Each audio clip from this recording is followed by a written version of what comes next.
Hello everyone, welcome back to my channel. কেমন আছো সকলে? ভালো আছো তো? আমিও ভালো আছি। তো দেখো, স্নান সেরে নিয়েছি। নীল ষষ্ঠীর দিনকে বাবার মাথায় জল ঢালতে যাব বলে তারই তোড়জোড় করছি, মানে রেডি হচ্ছি। তো দেখো, শাড়ি পরবো, তার আগে আলতা পরে নিয়েছি, নিয়ে তারপরে শাড়ি পরে রেডি হয়ে নেব। কি বলো তো, উপোস করে আলতা পরতে আমার খুব ভালো লাগে তাই। আর দেখো, আমার রেডি হতে হতে সোনামাও চলে এসেছে।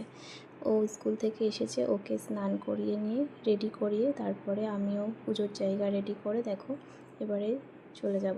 সোনামাকে নিয়েই গেছিলাম পুজো দিতে, আর এখানে পুজো শুরু হয়ে গেছিলো বলে একটু লেট হয়ে গেছিলো বাবার মাথাতে জল ঢালার জন্য।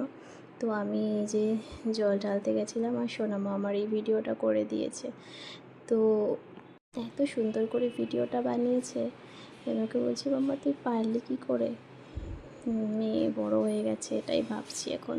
তো যাই হোক, তো এই যে দেখো বাবার মাথাতে জল ঢেলে তারপরে আরও কয়েকটা মন্দির আছে, সেখানে পুজো দেব, দিয়ে চলে যাব।